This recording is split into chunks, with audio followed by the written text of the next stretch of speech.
नमस्कार. आज आपण खानावडीमधील या पत्रकार परिषदेमध्ये खेड तालुक्यामध्ये येऊ घातलेल्या या जिल्हा परिषद पंचायत समितीच्या रणधुमाळीमध्ये आमची राजकीय भूमिका स्पष्ट करण्यासाठी या ठिकाणी पत्रकार परिषद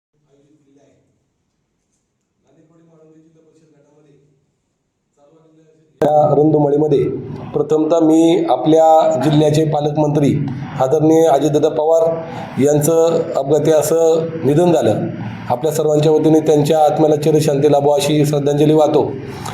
आज या ठिकाणी मी नमूद करू इच्छितो की या निवडणुकीमध्ये मी स्वतः संदीप सोमवंशी उमेदवार म्हणून इच्छुक होतो.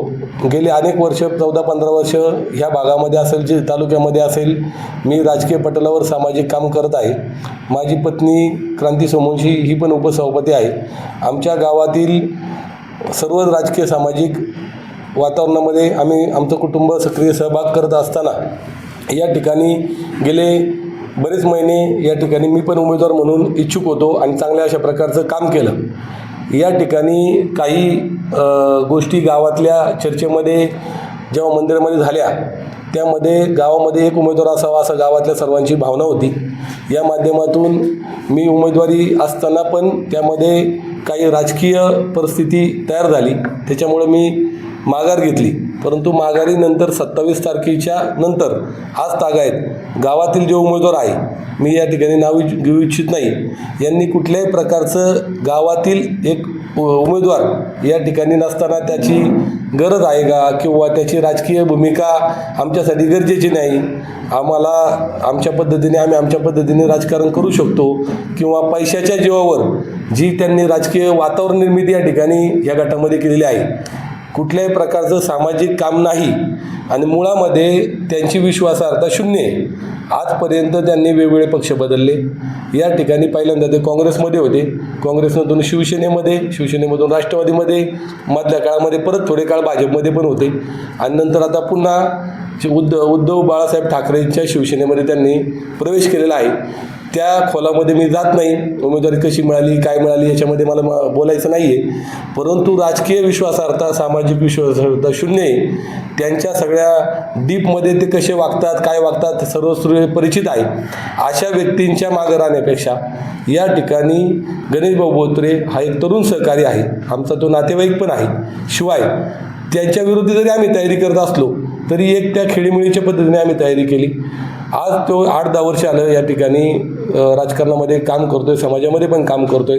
असा तरुण, त्याचबरोबर आमच्या स्थानिक पातळीवर सर्व पदाधिकारी असतील, आमचे मामा संभाजी शेठ खराबे असतील, या ठिकाणी शंकर शेटे, संतोष शेठ खराबे, राहुल शेठ शेलारे, असंख्य कार्यकर्ते गावातले असतील, या परिसरातले असतील, सगळ्यांची चर्चा केला असता जो तरुण आपल्याला रात्री अपरात्री अडीअडचणीला येईल, आपल्या मागं उभा राहील, ह्या एका व्यक्तीच्या उमेदवाराला म्हणून आज आमच्या महायुतीतला एक घटक म्हणून ह्या अँगलनी त्याच्या पाठीमागं सक्षमपणे आम्ही या ठिकाणी राजकारणामध्ये, मी तरी संदीप सोमवंशी म्हणून स्वतः सांगतो की मी असेल, आमचं कुटुंब, आमचे कार्यकर्ते असतील, या ठिकाणी बसले सगळेच आता समावपणे ते पण त्यांची भूमिका जाहीर करतील. याच्यामध्ये आम्ही 100% त्यांच्या मागं ठामपणे उभे राहणार आहे. जिल्हा परिषदचा उमेदवार म्हणून गणेश बोत्रे यांच्यासाठी अहोरात्र कष्ट करून त्यांना निवडून देण्याची 100% ग्वाही या ठिकाणी मी देतो. मी राजकीय भूमिका या ठिकाणी स्पष्ट करतोय. या ठिकाणी तुम्हाला लवकरात लवकर 9 तारखेला याचा विजयामध्ये रूपांतर दिसेल. धन्यवाद. आपण पाठिंबा देताना काही अट शर्त असं काही आहे का? याच्यामध्ये कुणी काही जरी शंका व्यक्त केल्या तरी सर्वश्रुत आहे, ते उमेदवार स्वतः आहेत. मी कुठल्याही प्रकारची अट शर्त याच्यामध्ये टाकली नाही आहे. प्रत्येकजण त्याच्या कर्माने पुढे जात असतो. माझी कुठल्याही प्रकारची अपेक्षा विना याच्यामध्ये मी या ठिकाणी गणेश भाऊंचं काम करणार आहे. तुम्ही बाजार समितीमध्ये तुमच्या सभापतीवरती उपसभापती आहे, त्या मशालीचे उमेदवार मंडळीचे आमदार बाबाजी काळे यांच्या नेतृत्वाखाली काम करतात. आणि समोर जो उमेदवार त्याच पक्षाचा आहे, मग तुमची त्याच्यामध्ये काय घडामोडी झाल्या का? बोलणं झालं? नाही, या ठिकाणी बाबाजी काळे आमदारांबद्दल मला या ठिकाणी काहीच बोलायचं नाही सध्या. कारण बाजार समिती ही आमदारकीच्या आधी झालेली इलेक्शन आहे. ती एक स्वतंत्र विचारांनी एक स्वतंत्र ग्रुपनी झालेली इलेक्शन होती. तो ग्रुप आमचा विचारांनी तसाच एक आहे. या ठिकाणी हीच इलेक्शन ही वेगळी आहे. ह्या इलेक्शनमध्ये जिल्हा परिषदेचा गटातली 11 गावांचा याच्यामध्ये समावेश येतो. त्याच्यामुळे इथं व्यक्तिशः आणि कोण जनतेच्या कामाला येणार आहे, अडीअडचणीला येणार आहे, हा विषय वेगळा आहे. शेतकऱ्यांच्या हितासाठी जी काही बाजार समितीचा विषय आहे तिथं त्या ग्रुपबरोबर तन मन धनाने माझी पत्नी किंवा आमचा ग्रुप तिथं एक संघ राहील. त्याच्यामध्ये काही अडचण नाही. हे सुद्धा त्याला दान सर्वोच्च हे दिलीप मोहिते यांच्या पार्टीचे उमेदवार आहे. ते तुमचं स्थानिक राजकारण म्हणायचं की वरच्या नाही, स्थानिक राजकारणातून हा घेतलेला निर्णय आहे. सर्व कार्यकर्त्यांच्या हितासाठी घेतलेला हा निर्णय आहे. वरिष्ठ पातळीवर या ठिकाणी महायुती आहे. तो पण पक्ष आमच्या महायुतीमध्ये सोबत असल्यामुळं ती काही वरूनच या मुख्यमंत्र्यांचे आदेश आहेत की आज अजितदादांच्या अंत्यविधीनंतर महायुतीचे काम. जिल्हा परिषदचा विषय पंचायत हो, जिल्हा परिषद नाही, पंचायत समितीला या ठिकाणी आमचे पण उमेदवार आहेत. त्यामुळे फक्त जिल्हा परिषदचा याच्यामध्ये विषय आहे. एका बाजूला आज सचिन आहेत मशालीचे नेते, तालुक्यात वेगवेगळ्या ठिकाणी अनेक ठिकाणी सभा घेत आहेत. हा पाठिंबा त्यांच्या पक्षाला झटका आहे की हा पाठिंबा जाहीर होणारच होता? ना, पक्षाला झटका म्हणूनच त्यांनी समजावं. कारण याच्यानंतर गणेश भाऊने केलेलं काम तर चांगलंच आहे, परंतु पुढची राजकीय वातावरण निर्मिती आजपासून खूप मोठ्या प्रमाणात घडेल आणि ती निर्णायक राहील. विश्वास आहे मला, ठाम विश्वास आहे. मी संभाजी खराबी, माजी उपसभापती पंचायत समिती खेळ. आता या ठिकाणी संदीप भाऊनी त्यांच्या भावना या ठिकाणी व्यक्त केलेल्या आहेत. आम्ही सगळे मंडळी, सगळे स्थानिक, सगळे गावातली मंडळी आहेत. आताचा जर विचार केला तर या इलेक्शनमध्ये आत्ताचा आमचे जे उमेदवार असतील ते उमेदवार काय म्हणतात गाव पातळीवरती की फक्त आपण सगळे खराबी आणि कड सगळे एकत्र झाले आहेत. त्याचं माझं असं म्हणणं आहे की गाव फक्त खराबी आणि कडांचं नाही, त्यामध्ये बरेचसे त्यातले आमचे सगळे भाऊ आहेत. मग त्या ठिकाणी देवकर असतील, केसोडा असतील, सोमोशी असतील, जंबूकर असतील, बेरदेवडे असतील. त्यांनी कार्यकर्त्यांना माझ्याकडे पाठवले होते की म्हणजे भाऊ तुम्ही सगळं गाव एक झालं असताना तुम्ही कशाला वेगवेगळी भूमिका घेता. मी म्हटलं गाव म्हणजे काय, मला गावाची व्याख्या मला सांगा. त्यांना मी सांगितलं कड आणि खराबी म्हणजे गाव होऊ शकत नाही. आज आपण खराबवाडीमध्ये फक्त आपण कड आणि खराबी म्हटलं तर 2% फक्त आपण विभागले गेलेले आहेत. जवळजवळ 95% बाहेरचे रहिवासी या ठिकाणी आलेले आहेत. त्याच्यामुळे इथून पुढच्या भविष्य काळामध्ये चालायचं असेल तर त्यांनासुद्धा आपल्याला बरोबर घ्यावं लागेल. तर त्यांनी सांगितलं की माझ्यावरती त्यांचे नेते काही पाठवले मंडळी की भाऊ तुम्ही गावाच्या विरोधात जाऊ नका, गाव तुम्हाला मानते गाव. तर अरुणाताईला ते गाव पाठीमागं राहिलं. मी म्हणलं बरोबर आहे. म्हणलं मी तर राष्ट्रवादीचा कार्यकर्ता आहे, पहिल्यापासून दादाला मानणार आहे. मी आत्तापर्यंत काय पक्ष काय बदललेलं नाही, मी त्या त्या पक्षामध्येच आहे. मग ज्यावेळेस माझ्या पाठीमागं गाव उभं होतं त्यावेळेस मला गावाने मला पंचायत समितीचं उपसभापतीपद केलं. त्यानंतर माझी मिसेस जिल्हा परिषद सदस्य झाली, पंचायत समिती सदस्य झाली. आणि इथून पुढच्या काळामध्ये आम्ही म्हटलं की आमच्या घराला भरपूर आम्हाला गावाने आम्हाला सहकार्य केलं, म्हणून आम्ही थांबण्याचा निर्णय घेतला. आणि मी पाहिलं की ह्या भागामध्ये दिलीपांना मोहिते पाटील काम करत असताना त्यांच्या तालमीमध्ये माननीय गणेश शेटबोत्रे हे गेले 7-8 वर्ष कशाचाही त्यांनी स्वार्थ न ठेवता ह्या मतदारसंघामध्ये काम केले. मग त्या ठिकाणी मग राशी असेल, मेळकरवाडी असेल किंवा आमची 11 गावं असतील, त्या ठिकाणी त्यांनी पाहिलं नाही की बाबा ह्या ठिकाणी जागा कोणती निघती, आरक्षण कोणतं भेटतं आहे. तरी त्यांनी सातत्य कामाचं त्यांनी असंच पुढं नेण्याचं त्यांनी काम केले. मग महिला असतील, स्वतःच्या खर्चातून त्यांनी रस्ते करून दिलेत. प्रत्येकाचा जर वाढदिवस असेल, गावातील मतदारसंघातला कोणताही गोरगरीब कार्यकर्ता असून दे, त्या ठिकाणी केक पाठवणार, त्याला एक काहीतरी भेटवस्तू देणार. असं नाही गणेश शेटने असं नाही ठेवलं की बाबा मला पुढे इलेक्शनला उभं राहायचं आहे, इलेक्शन कधी लागणारे स्थानिक स्वराज्य संस्थाचं ते सुद्धा माहीत नव्हतं. म्हणून मी या ठिकाणी सांगतोय गावातली जरी त्याच्या पाठीमागं तरी हे म्हणत असेल की आम्ही कड खराबी आम्ही सगळे एकत्र आहेत, पण मी कड खराबी हे गाव मी मानत नाही. सगळे आमच्या 12 बलुते असतील, बाहेरगावचे लोक असतात, त्यांना जर बरोबर घेऊन जायचं असेल तर आपल्याला सर्वांना बरोबर घेऊन जावं लागेल. इथून पुढच्या काळामध्ये फक्त हे शेवटचंच इलेक्शन आहे जिल्हा परिषद पंचायत समितीचं. यानंतर आमच्याकडे महानगरपालिका होणार आहे. महानगरपालिका होणार आहेत, मग खरावाडी फक्त 800-850 मतांचीच आपण गरज आहे का? त्या ठिकाणी आपण निवडून येणार आहे का? बाहेरच्या लोकांची आपल्याला गरज नाही का? हे मी कार्यकर्त्यांना समजून सांगितलं. म्हणलं तुम्ही फक्त याच्यावरती राजकारण फक्त आपल्या बावकीन गावकीवरती चालत नाही. आता प्रत्येकाला प्रत्येकाची गरज आहे. मग तो गरीब वर्गातला जरी असेल तर त्याला बरोबर घेऊन जायची आपली ताकद पाहिजे, क्षमता पाहिजे. तेव्हा असं काही चालणार नाही. म्हणून मी सांगितलं ह्या आपण या ठिकाणी वास्तूमध्ये बसल्या आहेत, त्या ठिकाणी माझ्या हॉटेलचं उद्घाटन माननीय अजितदादा पवारने केलेले आहे. आतापर्यंत मला जे तिकीटं दिली ते सगळं दादांनी दिली. मला दम देऊन माझ्या बायकोला त्यांनी जिल्हा परिषदेला उभं राहायला सांगितलं आणि निवडून पण आली. त्यामुळे दादाला मानणारा कार्यकर्ता आहेत. आज शेवटची दादाची इच्छा पूर्ण करायची की दादाच्या पाठीमागं जर आपण सर्व जेवढे जिवंत असतात किंवा त्या ज्या माणसाकडे सत्ता संपत्ती असतील त्याच्या पाठीमागं कुणी जातात, परंतु आता दादा आहेत नाहीत. म्हणून एक पवित्र काम म्हणून मी गणेश शेठच्या माध्यमातून घड्याळाच्या चिन्हावरती काम करायचं असं मी स्वतः ठरवलेलं आहे. तेव्हा गणेश शेठ बोत्रेला इथून पुढच्या 11 गावामध्ये जी पाहुणे मंडळी असतील आमची, जे मित्र परिवार असेल तर त्यांच्या पाठीमागं मी उभं राहण्याचं ठरवले आहेत. गाव पातळीवरचा विषय गाव पातळीवरती सोडलेला आहे. त्याच्यामुळे आम्ही संदीप शेट्टी सांगितल्याप्रमाणे सगळ्यांना बरोबर घेऊन काम करण्याचं आमची तयारी आहे. आज निवडणुकीला 2 दिवस बाकी असताना तुम्ही खराबवाडीचा उमेदवार असताना आज राष्ट्रवादीला किंवा दुसऱ्या गावचा सोडून उमेदवाराला पाठिंबा देता एवढा वेळ घेतला आणि गावाच्या विरोधात तुमची भूमिका आहे नेमकी कशासाठी? नाही, मी पहिल्यांदाच सांगितलं कड आणि खराबी हे गाव नाहीत. ते जरी म्हणत असेल गावामध्ये बरेचसे आडनावाची लोक आहेत, त्यांना सुद्धा बरोबर आपण घेतलं पाहिजे ना.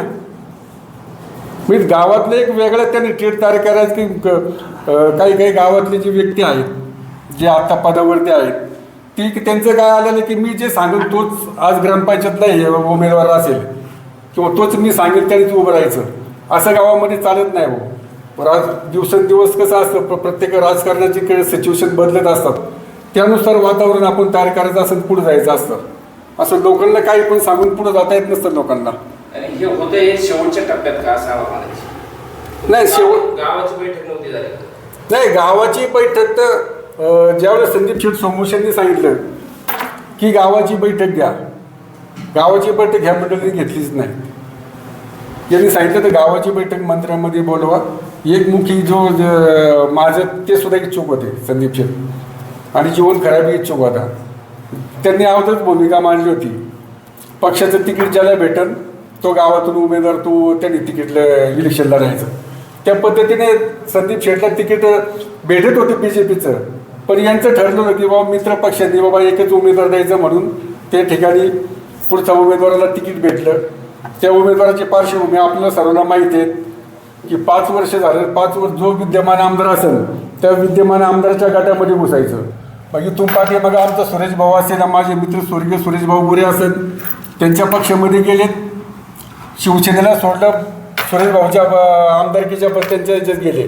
नंतर सुरेश भाऊ गेला, सुरेश भाऊला सोडलं, दिलीप शेठ मोहितीच्या पाठीमागे गेलेत. दिलीप शेठ माजी आमदार झालेत, दिलीप शेठला सोडलं, बाबाजी विद्यमान आमदार बाबाजी काळेच्या पाठीमागे गेलेत. मग हे जर स्वार्थ साधून फक्त सत्ता आहे तिकडे जर असेल तर हे कुणालाही मान्य नाही. माझ्या बुद्धीला हे पटलं नाही. आम्ही पहिल्यापासून आमच्यावरती जेवढा अन्याय झाला आहे तरी मी निष्ठावंत राष्ट्रवादी पक्षाच्या पाठीमागे राहिलेले आहेत. दिलीप शेट्टीनं आमच्या तरी इथून पाठीमागच्या काळामध्ये जर काहीतरी मतभेद झाले असेल, पण मी एक राष्ट्रवादीचा कार्यकर्ता आहे. मी राष्ट्रवादीचा उमेदवार आमचे गणेश शेठ बोत्रे त्याच्या पाठीमागे खंबीर उभं राहायचं मी ठरवलेलं आहे. थोडक्यात एक जबाबदार व्यक्ती आहात तुम्ही आणि तुम्ही आता ह्या वेळेला त्यांना सोडताय. त्यांची वैयक्तिक काही वागण्या बोलण्यात किंवा स्वार्थी किंवा काय धरसोड अशी काही वृत्ती असल्यामुळे सोडताय का? तुम्ही जे बोलतायत प्रश्न विचारला एकदम तो बरोबर आहे. इथून पाठीमागच्या काळामध्ये ग्रामपंचायतीचं इलेक्शन झालं होतं. ग्रामपंचायतीच्या इलेक्शनमध्ये आता हे दोघे हनुमंत अनंत कड आणि जीवन शेठ खराबी हे समोरासमोर उभे होते. त्यावेळेस मी जीवनला सरपंच करण्यासाठी मी पार आमचे सदस्य आमचे संतोष शेठ खराबी यांची मिसेस विद्यमान ग्रामपंचायत सदस्य होती. तर मी त्यावेळेस भूमिका मांडली होती की बाबा पहिल्यांदा जागा एक पुरुष आहे, तर त्यावेळी जीवन शेठला सरपंच आपण करू. मी जीवन शेठला सांगितलं होतं. तर संतोष शेठचं मन वळवण्यासाठी मी त्यांचे जे मावस भाऊ आहेत दत्ता शेठ पवळे त्यांच्या घरी जाऊन 2 वेळा मी भेटलो की आपण संतोष शेठच्या बायकोला आपण सेकंड पिरियडमध्ये सरपंच करू, पहिल्यांदा जीवन शेठ खराबी सरपंच करू, एवढं ठरलं होतं सगळं. तर ह्या ठिकाणी काय आलं, नंतरच्या काळामध्ये कुणीतरी त्यांचं कान भरवलं, हनुमंत आनंदकर सरपंच झाला आणि ह्या महाशयांनी असं ठरवलं की यांनी यांचा नातेवाईक सरपंच केला.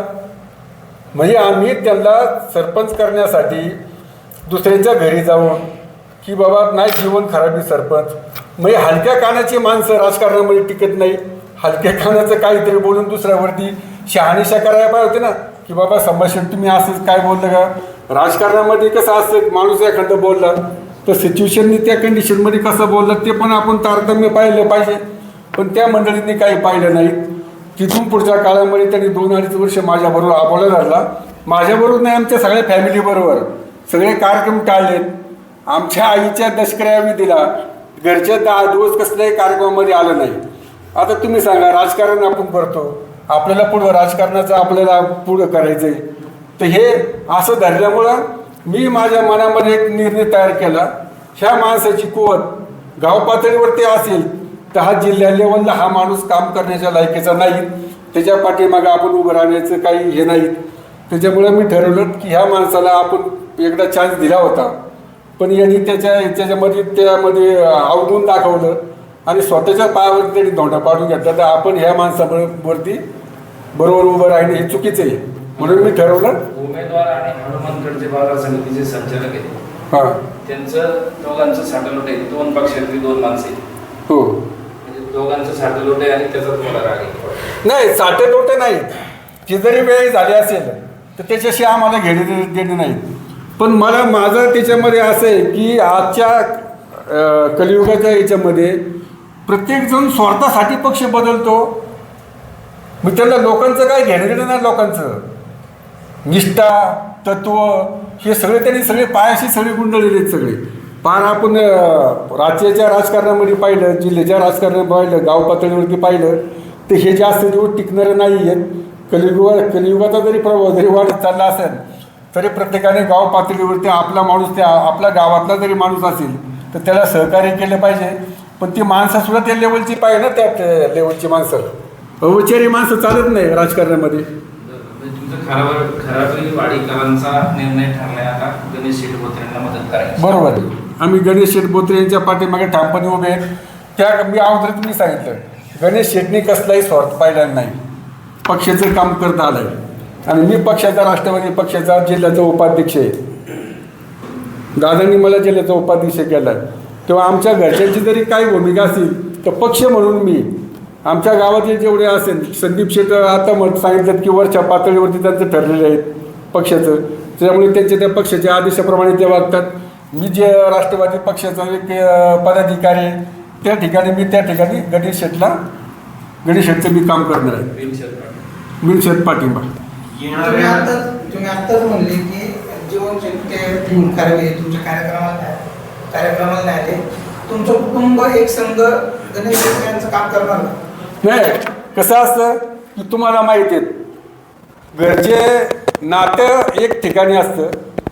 तुम्ही पवार साहेबांचं उदाहरण तुम्हाला सांगतो की ज्यावेळेस दादाच्या पत्नीच्या विरोधात जरी सुप्रियाताईला जरी उभे केले असेल किंवा सुप्रियाताईच्या विरोधात दादांचा विचार केला असेल किंवा दादांच्या विरोधात जरी दादांचा प्रश्न उभा असेल तर ते राजकारण, त्यांचं राजकारणापाशी, नात्यापाशी. तसं आमचं धैर्य, आमचं प्रकाश शेतकरी त्यांचं काम करत असेल तर राजकारणापाशी आहे, संबंधापाशी आमच्या सगळं असं आम्ही ठरवलेले आहे. या तुमच्या लेखीचा म्हणजे घरापडीची जी महत्वाची लोक आहेत एकत्र झाल्याच्या निश्चितसाठी तुम्ही पत्रकार परिषदेच्या किती नाही, निश्चितप्रमाणे फरक पडेल. गावातल्या लोकांना आता माहिती नाहीत की बाबा संभाजी शेठ काय करतात किंवा संतोष खराबी काय करतात किंवा संदीप शेठ सोंगोशी काय करतात. गावातल्या कोणत्याही तरुणांना माहीत नाही. परंतु आज आम्ही पत्रकार परिषद घेतोय हे प्रत्येक गावातल्या तरुणांना माहिती आहे की संभाजी शेठचा स्वभाव सगळ्यांना माहिती आहे. जे बोलणार मी तोंडावरती बोलणार, पाठीमागून मी बोलणार नाहीत, हा माझा पहिल्यापासून स्वभाव आहे. म्हणून मी राजकारणाच्या याच्यामध्ये आत्ता मी आमदार व्हायला वास्तविक पाहिलं, पण मी राजकारणामध्ये असं चालत नाही हे मला कळलं. माझा स्वभाव जरा स्पष्ट वाचल्यामुळं तिथे लोकांना काहींना भावतो काहींना भावत नाही, तर त्याची मला राजकारणामध्ये पण बरीचशी किंमत चुकवावी लागली. त्यामुळे मी समजलं की माझ्या स्वभावामध्ये काय बदल होणार नाहीत. आपण तालुक्याची जिल्ह्याची पदं भोगलेली आहेत. आपल्या रूपाने तरुण सहकारी म्हणून इथून पुढच्या काळामध्ये आता गणेश शेठला संधी भेटलेली आहे. पुढच्या काळामध्ये संदीप शेठ असेल की तरुणाला आपण वाव द्यायचा, आपण त्यांना मार्गदर्शन करायचं असं ठरवलेलं आहे. हा फक्त पाठिंबाच की निवडून आणण्यासाठी चयन? नाही, निवडून हा कसल्याही परिस्थितीमध्ये निवडून. हा माझा मतदारसंघ पहिल्यापासून सुरेश भाऊ गोरे त्यांच्याबरोबर मी थांबलेले आहेत. मला खरा माहिती आहे मतदारसंघातला. ह्या मतदारसंघामध्ये माझ्या दोन्ही इलेक्शन मी लढलेले आहेत, पंचायत समिती, जिल्हा परिषद. नंतर माझ्या मिसेसच्या सुद्धा अरुणा खराबीच्या 2 इलेक्शन आम्ही लढलो, जिल्हा परिषद, पंचायत समिती. तर प्रत्येक गावाचं की थंबूत आम्हाला सगळे माहिती आहे. पण ते पण असताना सुद्धा पश्चिम पट्ट्यामध्ये लोकांचे सुद्धा मी फोन करून मी लोकांना विचारलं की ते म्हणतात तुमच्याच गावामध्ये का हो खराबी, पण तुम्हालाच का जिल्हा परिषदचं किंवा तालुका पातळीचं पद पाहिजे, आमची गावातला तरी आमच्या कधीतरी संधी मिळाली पाहिजे ना. तेव्हा पश्चिम पट्ट्यातल्या गावातल्या लोकांचा मी फोन केला असताना मला सगळ्यांचं समजलं की माळुंग्यापासून जी पश्चिम पट्ट्यातली जी गावं आहेत आमची, तर ती सगळ्यांनी गणेश शेठ बोत्रे यांच्या पाठीमागं उभं राहायचं असं त्यांनी मी फोनवरती प्रत्येकाला फोन करून माहिती घेतली आणि त्यांनी ठरवलं गणेश शेठच्या पाठीमागं उभं राहायचं. ठाकरे पक्षाचा उपशाखा प्रमुख यांच्या पक्ष बदलण्याच्या भूमिकेमुळे हे आधी काँग्रेस, नंतर राष्ट्रवादी, नंतर शिवसेना, परत राष्ट्रवादी, परत आता शिवसेनेत आले. ह्यांच्या या भूमिका बदलण्याच्या प्रक्रियेमुळे वैतागून मी माझ्या शाखा प्रमुखाचा राजीनामा दिलेला आहे.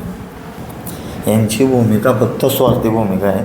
हे फक्त स्वतःचा विचार करतात, मला काय मिळेल, बाकीच्या गावचा कधी यांनी विचार केलेला नाही. त्याच्यामुळं हा माणूस कामाचा माणूस आहे, ऑन द स्पॉट निर्णय घेतो. ह्या माणसाच्या पाठीमागं गावातल्या सर्व लोकांनी उभं राहावं अशी विनंती करतो. पक्ष ह्यांचा हा बिझनेस आहे, हे फक्त यांचा विचार करतात. आमचं गरीब जनतेचं, गोरगरिबांना आहे असं विचारातच घेत नाही. हे फक्त यांच्या फायद्यासाठी बदलतात. यांच्याकडं कुठल्याही पक्षाची विचारधारा नाही. उद्या आता BJP सत्तेत आहे, आता ह्यांचं जर इथं नाही जमलं तर हे उद्या BJPत पण जाऊ शकतात. यांचा भरोसा नाही आहे. तुमच्या वरिष्ठांनी तुम्हाला काय विश्वासात घेतलं नाही? नाही, विश्वास आम्ही 2 वेळा बाबाजी काळेंकडे जाऊन आलो, त्यांच्या कानावर घातलं की आम्हाला बाहेरचा उमेदवार आयात करू नका, पण त्यांनी शेवटच्या क्षणी जे करायचं ते केलं. आता आम्ही शाखा म्हणजे मी माझ्या पदाचा राजीनामा दिला. पक्षातील कार्यकर्त्याला संधी मिळाली नाही हा राग की यांच्याबरोबर पाठिंबा देण्याची संधी पाहत होता? पक्षातल्या कार्यकर्त्याला संधी मिळाली नाही हा पण राग, आणि पुढला उमेदवार जो आहे ना तो कामाचा माणूस आहे. अशा माणसाच्या पाठीमागं आपण उभं राहिलं पाहिजे, ह्या भावनेतून आम्ही त्यांच्या मागं आहोत. माझं नाव राहुल शेलार, मी वागजानगरमध्ये राहिला आहे आणि मी शिवसेनेचं आतापर्यंत पहिल्यापासून काम करतो. मी या भागाचा माजी विभाग प्रमुख आहे शिवसेनेचा. आणि ज्यावेळेस जिल्हा परिषद निवडणूक जाहीर झाली त्यावेळेस आम्हाला असं कळालं की आमच्या ह्या भागामध्ये की आमचे विभाग प्रमुख होते गणेश नाणेकर, परत अमोलदादा पवार होता आणि संदीप शेठ सोमवंशी होते. यांच्यापैकी तिघांना कोणीतरी तुम्ही एक जण ठरवा असं आमदारांनी आम्हाला सांगितलं होतं. आणि आम्ही त्याच्यासाठी आम्ही खूप प्रयत्न केले, पण आजच्या क्षणाला काय झालं ते त्यांना माहिती. परंतु मी आज पाहतो की ह्यांची जी विचारधारा आहे, ग्रामपंचायतमध्ये सरपंच असताना पण राजकीय त्यांच्या भूमिका आम्ही पाहिल्यात. गावातला टॅक्स वाढवायचा असून द्या किंवा हे यांच्या फक्त उद्योगधंद्यासाठीच हे जास्त महत्त्व देतात. राजकीय व सामाजिक कामाची यांना काय एवढं जाणीव मला काही दिसत नाही. दुसरी गोष्ट ते सांगतात आम्ही पंढरपूरला वारकऱ्यांसाठी धर्मशाळा बांधण्यासाठी खूप प्रयत्न केला. पण त्यांच्याच बरोबर आम्ही पूर्ण सगळ्या वाघजानगरच्या कंपन्यांमध्ये त्या धर्मशाळेसाठी वर्गणी गोळा करण्यासाठी आम्ही सुद्धा जात होतो. आणि दुसरी गोष्ट की हे असे इकडून तिकडे उड्या मारणाऱ्या लोकांच्या मागं आणि तसेच आमच्या पक्षातील जे मेन पदाधिकारी होते त्यांना जर पक्षाने संधी दिली नाही या गोष्टीचा मला वैयक्तिक असा राग आहे. त्याच्यामुळं माझं वैयक्तिक आणि माझ्या सगळ्या कार्यकर्त्यांचं गणेश भाऊला जाहीर पाठिंबा आहे. नमस्कार, मी शंकर खरात. आता मी सगळ्यांचं ऐकत होतो सगळ्यांचं. ज्यांच्याबद्दल हे बोलत होते मी जास्त काही वेळ घेणार नाही. त्यांच्याबरोबर 25 वर्ष मी राहिलेलो आहे. त्याच्यामुळं मी मतदारांना हात जोडून विनंती करणार आहे, एखाद्याच्या बेकाराच्या मागं जा, पण यांच्या चोरांच्या मागं जाऊ नका. हे 25 वर्ष मी त्यांच्याबरोबर राहून माझ्यासाठी माझं नाही झाले तर तुमचं काय होणार आहे? अहो, ग्रामपंचायतल्याने शब्द दिले 40 लोकांना. 40 लोकांना मी विनंती करून सांगतो, तुम्ही यांच्या बोलतापेला बळी पडू नका. मी शंकर खराबी तुमच्या पाया पडतो, यांच्या नादी लागू नका. मी बरबाद झालो आहे. मी स्वतः माझं इलेक्शन मी कसं लढलो आहे मला माहिती आहे. त्याच्यामुळं मी एवढीच विनंती करणार आहे मतदारांना की यांच्या पाठीमागं जाऊ नका आणि गणेश शेठ माझे साडू आहेत, त्यांच्या पाठीमागं खंबीर उभं राहा. मी आणि माझं वैयक्तिक कुटुंब, माझे पाहुणे रावळे, मी संपूर्ण गणेश शेठचं काम करणार आहे. धन्यवाद. एकच प्रश्न, तुम्ही त्यांना चोर म्हणाले म्हणजे त्याचं नेमकं विश्लेषण काय, चोर कसं आहे? अहो, यांच्यासाठी मी काय नाही केलं हा प्रश्न त्यांनाही जाऊन तुम्ही विचारा. खराबवाडी गावात बारीक पोरापासून ते म्हाताऱ्या माणसाला विचारा, शंकर खराबीचर यांची दृष्टी काय होती, त्यांनी माझ्या इलेक्शनला काय केले. मला आता तो विषय मला घ्यायचा नाही.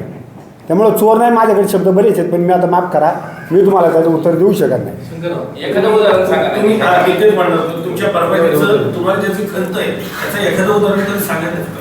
अहो, यांच्या सामाजिक कार्यामध्ये सगळ्यात हिरिरीने भाग घेणारा मी 25 वर्ष यांच्याबरोबर राहिलो. माझी भावकी मी सोडून दिली होती यांच्यासाठी. आणि ज्यावेळेस मी इलेक्शनला उभं राहिलो त्यावेळेस माझ्या भावकीने मला मतदान केलं, मला निवडून आणलं.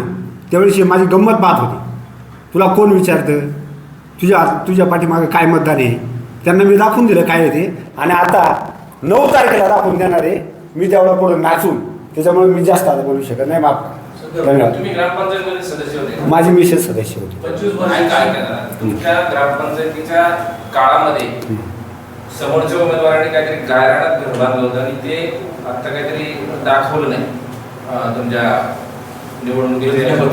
नाही, ती माझी मिसेस तिथं असल्यामुळं मी त्याचं मला काही माहिती नाही, मी काही त्याच्याबद्दल बोलू शकत नाही. तुम्ही सदस्य होते. त्यांचं निरीक्षणाचं सांगतात ते पतसंस्थेचा विषय. नाही, तो पतसंस्थेचा विषय.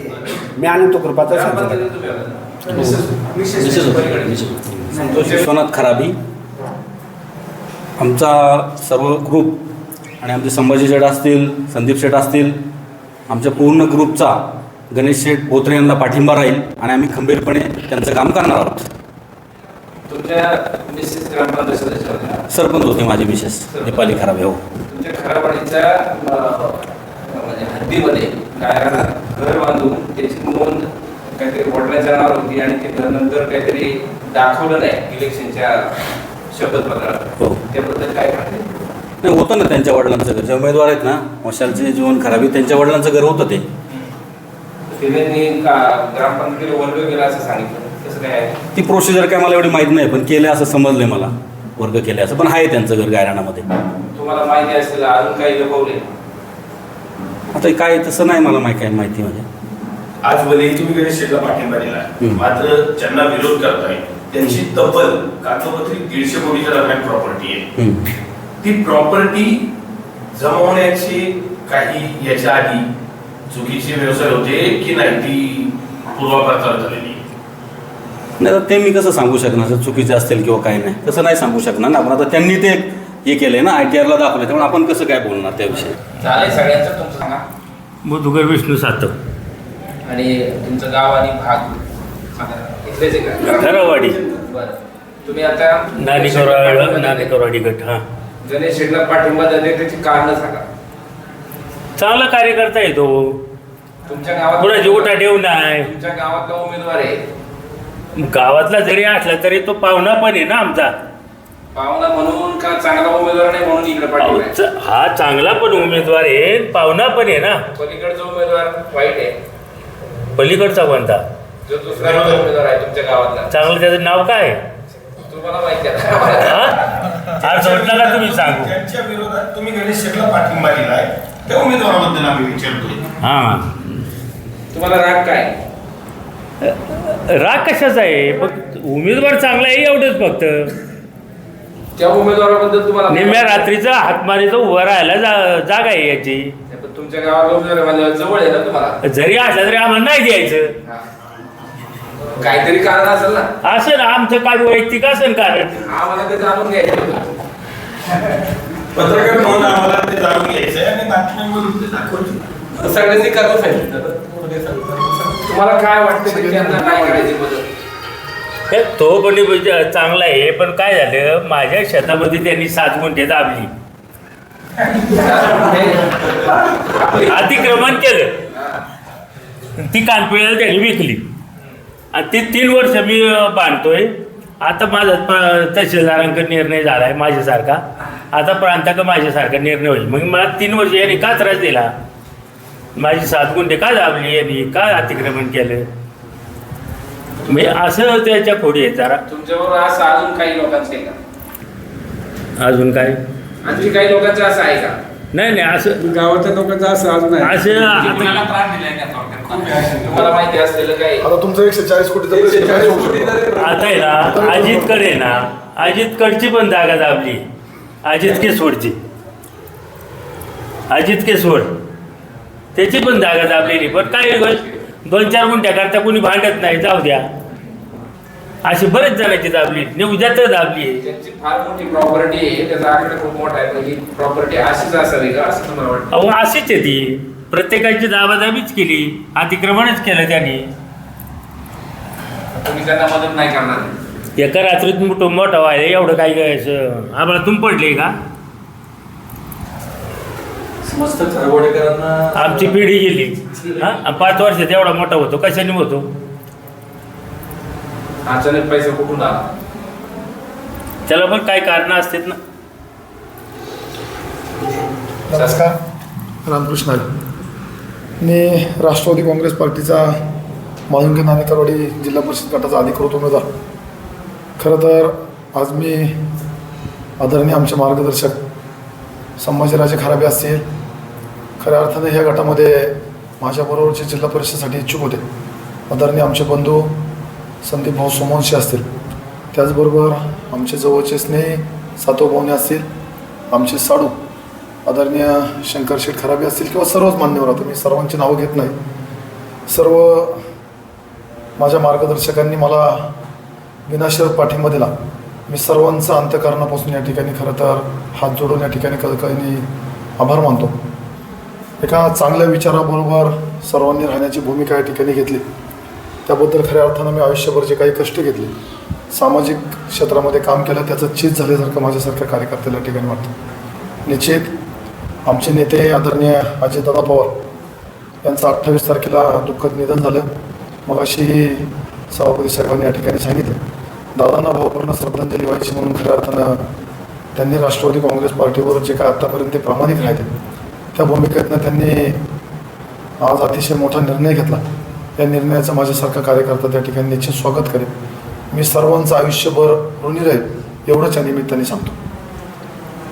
तुम्ही उमेदवार आहात आणि आता शेवटच्या 2 दिवसात मतदान होईल. शेवटच्या टप्प्यात निवडणूक आलेली आणि तुम्ही समोरचा जो विरोधी उमेदवार आहे जो तुम्हाला चोरस म्हणून उभा आहे त्यांच्याच गावातले लोक घेऊन तुम्ही आज पाठिंबा दिला. नेमक्या राजकारणाची तुमची भूमिका काय? खरं तर मी जास्त मोठा मातब्बर राजकारणी नाही आहे. समाजकार्य करणं हेच माझं राजकारणाचे एक ध्येय आहे. निश्चित मागच्या 10 वर्षामध्ये मी जे काही काम करत आहो आणि मी खरं तर कोणाचं गाव, कोणाचा भाग, कोणाचा तालुका माझ्या आयुष्यामध्ये या गोष्टी कधी त्या ठिकाणी बाळगत नाही. संदीप भाऊ जरी BJPचे असतील तरी ते माझे जवळचे मित्र आहेत. त्यांचं जे काही मार्गदर्शन असेल ते मी आयुष्यभर त्या ठिकाणी ऐकत आलो. या ठिकाणी आमचे राहुलदादा बसलेत. कधीही मला वाटलं नाही कोणकोणत्या पक्षाचं आहे. मी सदैव मित्र जोडत आलो म्हणून खऱ्या अर्थानं आज हे सर्वजण माझ्या बाजूला बसलेले. तुमचा गट तसा तालुक्यात चर्चेत आहे. पैशाचा फार मोठा गवगव आहे. समोरचा उमेदवारही काही कमी नाही. काय परिस्थिती आहे तुमच्या गटात? खरं तर मी पैसे म्हणून उमेदवारीमध्ये आलोच नाही आणि पैसे म्हणून मला पक्षाने उमेदवारी दिली नाही. मी काम करणारा कार्यकर्ता आहे आणि आमच्या पक्षाचं, आमच्या दादांचं ब्रीदवाक्य त्या ठिकाणी होतं की आम्ही आयुष्यभर काम करत आलो. आणि खरं तर दादा ज्या ठिकाणी काम करत होते त्यावेळेसही तुम्ही सर्व पत्रकार बांधवांनी दादांना त्या ठिकाणी नाव ठेवलं होतं, कामाचा माणूस. आणि मागच्या 5-6 दिवसापासून तुम्ही सर्वांनी त्या ठिकाणी हेडलाईन म्हणून दाखवली. दादांना प्रत्येक ठिकाणी कामाचा माणूस म्हणून त्या ठिकाणी समजलं गेलं, संबोधलं गेलं. निश्चित मीही या ठिकाणी कामाचा माणूस आहे म्हणूनही सर्वजण माझ्या बाजूला या ठिकाणी बसलेले. गेल्या काही निवडणुकांचा विचार करता विधानसभा निवडणुकीमध्ये मशालचे जे उभाटाचे जे आमदार आहेत बाबाजी काळे त्यांना इथून लीड मिळाले. त्याच्यानंतर नगर परिषदेच्या निवडणुका झाल्या, राष्ट्रवादीला फारसं यश मिळालं नाही.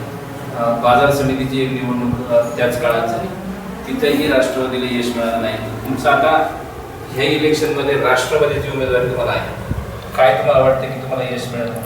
निश्चित मतदारसंघ हा कुठल्या पक्षाला जास्त कौल देत नाही असं मला वाटतं. काम करणाऱ्या माणसाला जास्त कौल देतो. आता मागच्या 4-5 दिवसापासून माझ्या गळ्यामध्ये निश्चित पक्षाचं त्या ठिकाणी कुठलाही उपर्ण गळ्यामध्ये दिसणार नाही. परंतु प्रत्येक माणूस मला पाहिल्यानंतर त्या ठिकाणी म्हणतो की हा राष्ट्रवादीचा उमेदवार आहे. निश्चित पक्षाची ओळख तयार करून देत असताना आपण किती चांगल्या पद्धतीने काम करतो याच्यावरती पक्षाची ओळख तयार होत असेल. तुम्ही मावळ तालुका आपल्या बाजूला आहे, मावळातील उदाहरण त्या ठिकाणी पाहिलं असं सुनील अण्णा शेळकेने अतिशय सुंदर काम उभं केलं. आज पक्षाकडे पाहत असताना एक चांगला प्रामाणिक कार्यकर्ता म्हणून सुनील अण्णाकडे पाहिलं जातं. त्यामुळे निश्चित पक्ष आणि चांगलं काम करणाऱ्या माणसाबरोबर लोक त्या ठिकाणी उभं राहतात. तुमच्या गटामध्ये औद्योगिकरण वाढलेले, रहदारी फार आहे आणि जरी तुम्ही युवकांना काही नोकऱ्यांचं काही मागच्या काळात केलं असेल तरी स्थानिक युवकांना नोकऱ्या नाही, हे प्रश्न भेडसावतात. तुम्ही त्याच्याबद्दल तुमचं नियोजन काय? निश्चित माझा अहवाल तुम्ही उद्या त्या ठिकाणी पाहसाल. माझ्या अहवालामध्ये मी प्रत्येक ठिकाणी त्या ठिकाणी उल्लेख केलेला आहे की माझ्या युवा सहकाऱ्यांसाठी एक चांगलं ट्रेनिंग सेंटर त्या ठिकाणी उभं करण्याचा मानस मी त्या ठिकाणी ठेवलेला आहे. इंडस्ट्रीमध्ये आत्तापर्यंत मी खूप तरुणांना त्या ठिकाणी सहकार्य केलं. मला वाटत नाही की माझ्याकडनं आत्तापर्यंत कुठला तरुण त्या ठिकाणी वंचित राहिला असेल. जे तरुण माझ्याकडे आले त्या तरुणांना मार्गदर्शन करण्याचं काम, त्या तरुणांना उभं करण्याचं काम मी आत्तापर्यंत केलं. हे राजकीय गणित जुळवताना ट्रॅफिकवर काय करणार नाही, ट्रॅफिकवर काय नियोजन करणार? आणि दुसरा एक प्रश्न, हे राजकीय गणित जुळवताना तुम्ही आज जुळवलं, आज सचिनाईर तालुक्यातील बाबाजी शेटकाळ्यांची तुमच्याच मतदारसंघात कदाचित सभा पडेल, योग्य वेळ साधली की याच्या आधी जुळायला पाहिजे? खरं तर योग्य वेळ साधण्या इतका मी हुशार नाही आहे किंवा इतका मी राजकारणी पण नाही आहे. परंतु काही गोष्टी तुमच्या संचितात असतात, काही गोष्टी तुमच्या प्रारब्धात लिहिलेल्या असतात. ह्या सर्वांनी एक चांगला विचार केला आणि खरं तर ही सगळी योग्य वेळ ह्या सर्वांनी जुळून आणली. माझे सर्व मार्गदर्शक आहेत, ह्यांनी जुळून आणलेली ही वेळ. त्यामुळे निश्चित प्रारब्धामध्ये, संचितामध्ये आणि देवाच्या मनामध्ये कुठंतरी काहीतरी चांगलं आहे, ते चांगलं तुम्हाला 9 तारखेला पाहायला पाहिजे. तुमच्याकडे चाकणला जोडून या आणि चाकणच्या इंडस्ट्रीच्या एरियामध्ये जबरदस्त ट्रॅफिक असते. ह्या ट्रॅफिकसाठी जिल्हा परिषद सदस्य म्हणून किंवा अजित पवार, दिलीप मोदींचे एक शिलेदार म्हणून तुमचं नियोजन? निश्चित जे अजितदादांचं तुम्ही नाव घेतलं, खरं तर आज दादा हयात नाही आहेत, परंतु सकाळी 7:30 वाजता तालुक्याच्या ट्रॅफिकसाठी दौरा करणारा नेता म्हणजे अजितदादा आहेत. त्यामुळे निश्चित दादांनी जे काही ट्रॅफिकचा प्रश्न सोडण्यासाठी जे निर्णय घेतले होते त्या निर्णयावरती उद्या अण्णांच्या माध्यमातून आणि दादांच्या माध्यमातून मी त्या ठिकाणी काम करणार आहे. दादा गेल्यानंतर लोकांच्या भावना दुःखद आहेत, मात्र सुनेत्राताईंना उपमुख्यमंत्रीपद देखील मिळालेले आहे, याचा तुम्हाला किती फायदा होईल? खरं तर पक्षाचं कोणीतरी नेतृत्व करावं म्हणून सुनेत्राताई त्या ठिकाणी उपमुख्यमंत्री झाल्या. कारण की आमच्या सर्व कार्यकर्त्यांच्या चेहऱ्यासमोर किंवा डोळ्यासमोर त्या ठिकाणी अंधार होता. एक नेता असावा, एका नेत्याच्या पाठीमागं आपण त्यांचं काम करावं म्हणून सुनेत्राताईंनी त्या ठिकाणी जबाबदारी घेतली. निश्चित सुनेत्राताईंचं जरी उपमुख्यमंत्री पदाचा जरी फायदा झाला नाही, परंतु दादांनी जे काही काम केलं त्याचा निश्चित माझ्यासारख्या कार्यकर्त्याला त्या ठिकाणी फायदा होणार. तुम्हाला आमच्याकडनं धन्यवाद.